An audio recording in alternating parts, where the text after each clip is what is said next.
Certificate आ जाए और vaccine लेने के साथ 30 सेकंड के अंदर ही वो देश के वैक्सीन लेने वाले नागरिकों के रजिस्टर में रजिस्टर्ड हो जाए।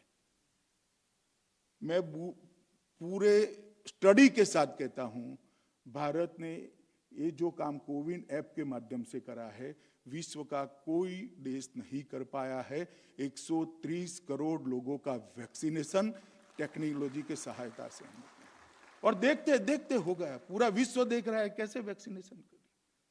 और समस्याओं को नरेंद्र मोदी सरकार ने एक अलग दृष्टि से एड्रेस करने का एक तरीका अपना है। जैसे दूसरी लहर आई, स्वास्थ्य की ही बात कर रहा हूं मैं, दूसरी लहर आई, ऑक्सीजन की कमी हो गई, ऑक्सीजन की रिक्वायरमेंट 12 टाइम 15 टाइम हो गई, कोई देश नहीं पहुंच सकता। वो ठीक है, उस वक्त हमने जो प्रयास करने थे गए, दुनिया भर से क्रायोजेनिक ट्रेलर लाए और उसको पहुंचाया, रेलें चलाई, हवाई जहाज से पहुंचाया, निपट गया। अब फ्यूचर में ऐसी दिक्कत आती है तो क्या है। अब हमने तय कर लिया कि 100 से ज्यादा जिनके पास बेड है वो हर एक अस्पताल के अंदर ऑक्सीजन प्लांट लगा देना और वो अस्पताल को ऑक्सीजन के मामले में आत्मनिर्भर कर देना।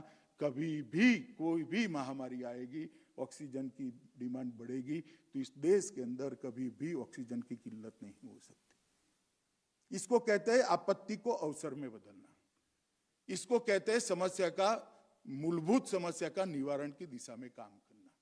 ये सारी चीजें अपने आप में टुकड़े टुकड़े में हो सकती है, मगर नीति निर्धारक वही है जो एक पद्धति के साथ एक के बाद एक जोड़कर, एक लड़ी जोड़कर समग्र समस्या का समाधान करे, और वो नरेंद्र मोदी जी ने किया है।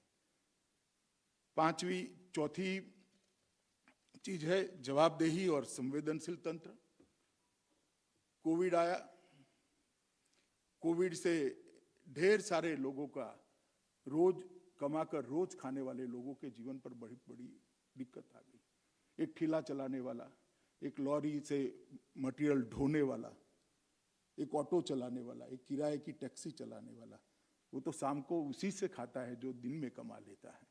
लॉकडाउन हो गया, वो क्या खाएगा। दुनिया की कोई सरकार ऐसे समाधान नहीं ढूंढ पाई। बहुत छोटी छोटी आबादी वाले देश भी नहीं ढूंढ पाए। हमारी 130 करोड़ की आबादी, और 130 करोड़ की आबादी में 80 करोड़ लोग ऐसे, सरकार ने तुरंत ही निर्णय लिया 80 करोड़ लोगों को जब तक कोविड समाप्त नहीं होता है 25 किलो अनाज प्रति माह सरकार की ओर से देंगे, और उसकी समस्या का समाधान कर दिया। कुछ समय तक दालें भी दी, कुछ राज्यों ने तेल भी दिया है। इसको कहते हैं रिस्पॉन्सिव और संवेदनशील सरकार। इसके साथ ही 130 करोड़ का टीकाकरण, उसको बहुत अच्छे तरीके से प्लानिंग के साथ फ्री ऑफ कॉस्ट देकर आज हम कह सकते हैं कि लगभग कोविड के खतरे से, कोविड कभी भी आ सकता है, वायरस रूप बदलकर भी आ सकता है, परंतु आएगा भी तो हमने एक सुरक्षा का लेयर कम से कम हमारे नागरिकों के लिए सुनिश्चित कर लिया है, जिससे इसकी जान को खतरा होने की संभावनाएं कम है।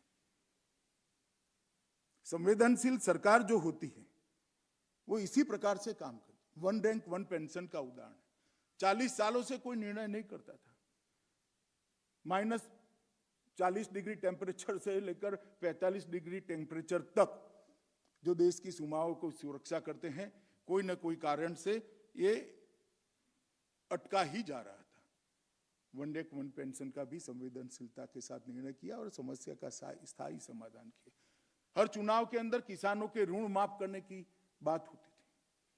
किसान का ऋण माफ करने की समस्या बहुत बड़ी थी। हर चुनाव में इसकी डिमांड उठती थी और लोकतंत्र में घोषणाएं भी की जाती थी, कई जगह किया भी जाता था। और